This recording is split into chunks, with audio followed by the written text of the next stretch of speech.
Hey guys, Mark at Zark Studios here. You know, if like me, you play a lot of Minecraft, sometimes you can be struck with the thought of, why am I bothering? Yeah, you can discover a village like I've done here and build your lordly tower, as if you've got your little realm. You can even, build a little wall around some lava so it doesn't flow too far. But what's the point? I mean, after you've planted your forest as I've done here and of course built a mine, it is Minecraft. What do you do after that? Start running out of ideas? Well, if you're like me, you like to discover the local terrain, build a long path, start planting other things out there. Yeah, I did plant some more trees there, but that's fine. Of course, when you reach a nice spot, you can always do something like clear the land and put huge farms down, like I did here with this wheat, like something out of Gladiator or something. And you can even attempt to open gates that you've placed. There we go. But it all gets a bit samey, doesn't it? You know, you build a few towers, you find your little design, and then what? That's the problem with standalone vanilla Minecraft. You can put all this effort in, but what does it really mean? There's nobody here. There's nothing amazing to see once you've travelled around, built a few roads, built some towers, found some mines, killed some skeletons. It gets pretty much the same. Yep, I don't know.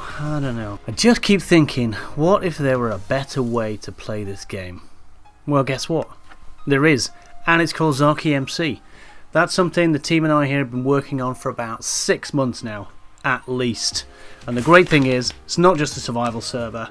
The guys have put a whole bunch of servers on there to make a really playable network. You can see we've got factions and creative, skyblock and kit PvP, and we've also got our survival server. Now the survival server isn't just, obviously, vanilla Minecraft. We've put a whole bunch of stuff on there. You can easily get to it once you join by hitting the server selector here, zipping over to the survival server and seeing what's in store. When you first land, it's the usual stuff. You get to the rules room, make sure you do read that, have a good look around and make sure you understand how we expect you to be playing, what rules there are to observe. If you have issues, you can see support@ZarkyMC.com, drop us an email and we'll get back to you with any problems that you find on the server. The rules are pretty lightweight, so don't stress them too much.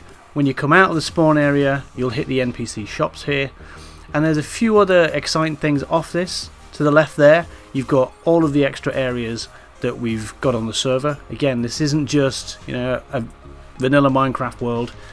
The wilderness area is your typical Minecraft world. That's where you're going to go building, you're going to go claim land, etc. Over there we've got the parkour challenge. Only been beaten once, I think, so far, if I remember rightly. We've got the PvP arena, if you fancy stepping up your game a little bit and seeing if you can beat your friends or beat others on the server. The Hall of Heroes, that's where anyone who does anything notable gets noted. We've got the EXP grinders. Guess what? That's where you can grind EXP. And the survival maze. There's actually 3 mazes there, none of which have been beaten yet. And in fact, we've got some other stuff planned which will be going behind that portal there.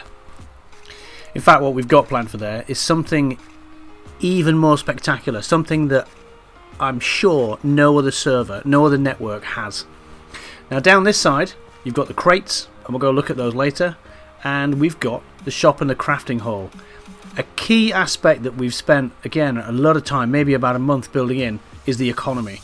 It's a carefully planned economy, it's very well balanced. You can pretty much buy and sell everything in the game that you can make, that you can find, etc. And we've built the crafting hall out, so it's pretty logical. Here we've got the furnaces, and again, for your convenience, you can buy the fuel and so on. We've got all the food and farming. Food and farming, by the way, insider tip, is the way to go making money. We've got all the saplings and all the wood. We've got all the stone and all the dirt here, and all of the tools as well. And scattered around are not only the workbenches, but the little signs. If you right click, you can get your balance, or you can type balance and get that.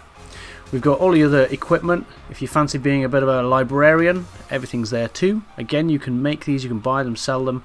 Everything's part of the economy here. Here's some of the foodstuffs. You want to do some baking, that's absolutely fine. You want to do some exotic planting, go for it, that's all good. If you want to plant some mushrooms or melons, fine. And other items like the beds as well, the signposts, we've got those. In here we've got our armory, and guess what? This is where you can get all the weapons all the equipment, even the equipment stands, all of the armour for your horses and yourself, and a few other items like the compass. We've also put all the tricks and traps up there as well, so if you want to start putting booby traps around, you can. Once you get that kind of stuff, you can take it here and put it in our enchanting room.